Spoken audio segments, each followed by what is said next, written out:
Bonjour à tous, aujourd'hui je vous présente une italienne qui s'est retrouvée en poster dans les chambres d'une dizaine de milliers d'enfants dans les années 80 et 90. Je veux parler de la Ferrari Testarossa.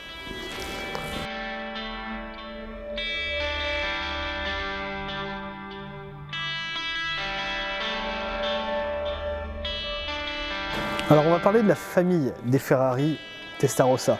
Évidemment le nom il renvoie directement à la Ferrari 250 Testarossa de la fin des années 50. Celle-ci, c'est la digne héritière des 365 BB et 512 BB. D'ailleurs, quand elle apparaît en 84, la base technique, que ce soit le châssis ou le moteur, s'est emprunté à la 512 BB. Il va y avoir plusieurs séries. Dès la première série avec son rétroviseur unique, elle devient mythique, notamment dans 2 flics à Miami. Et après, il va y avoir d'autres versions. Une version avec 2 rétroviseurs, puis la 512 TR, puis la 512M. Lorsqu'elle termine sa carrière en 1996, il y a eu 7177 exemplaires produits.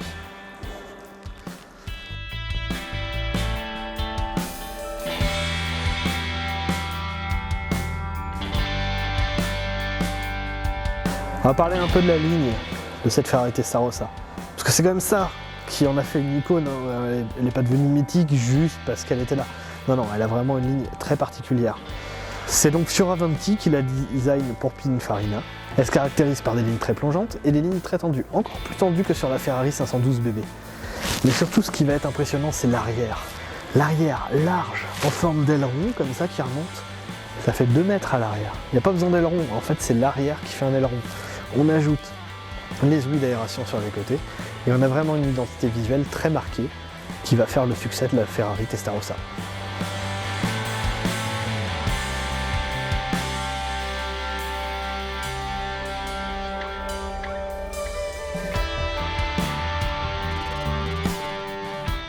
On va parler un peu de technique et en particulier de ce bébé là, le moteur Boxer. Pourquoi je dis Boxer? Parce qu'en vérité, c'est pas un Boxer. Un moteur Boxer, normalement vous avez une bielle par menton. Or ici, on en a 2 par menton. Résultat, c'est ce qu'on appelle un moteur en V et pour être précis, vu que celui-là est à plat, c'est un V12 à 180 degrés. C'est un peu idiot comme appellation, mais c'est comme ça. Là, c'est quand même un beau bébé.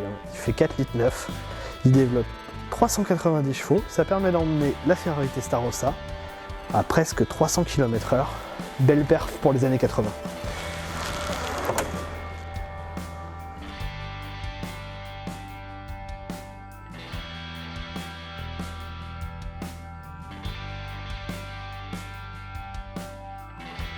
Alors, qu'est-ce qu'elle donne notre grosse Ferrari au volant? Parce que oui, c'est une grosse Ferrari.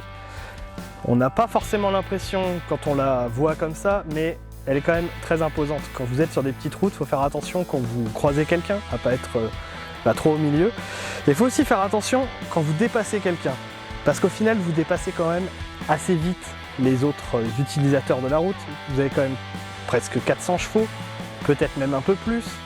Et c'est une auto qui est très performante, on le sent bien. La puissance, elle est là dès le début, mais elle est très linéaire. Donc vous ne vous ferez pas peur, même si vous appuyez fort. Mais je ne vous le recommande pas, parce que vous allez quand même très vite dépasser les limitations de vitesse. Sinon, au niveau du comportement, c'est une auto qui est très saine. La direction va vous emmener exactement là où vous voulez aller. Et les gros pneus vont éviter de vous faire dévier parce qu'il y a une bosse ou parce qu'il y a un caillou. Bref, vous allez aller où vous voulez, assez sereinement et assez vite. Les freins, il n'y a rien à redire dessus. Ça freine très bien. On pourra dire que la pédale est dure, mais de toute façon, toutes les commandes sur ces autos-là sont dures. Mais bon, on ne va pas réduire notre Testarossa que à une voiture sportive. D'accord, c'est une voiture sportive, mais ça reste une voiture. Et vous devez pouvoir quand même voyager avec. Là-dessus, étonnamment, on est plutôt bien à l'intérieur. Il ne faut pas être trop grand, parce que sinon, le pavillon de toit est très vite un problème. Sinon, on est assis très bien et étonnamment, on n'est pas assis complètement au ras du sol. On est bien assis, même dans les virages, ça nous maintient bien. En bref, c'est une vraie auto plaisir et ce serait vraiment dommage de la laisser en poster. Du coup, je vais refaire un tour.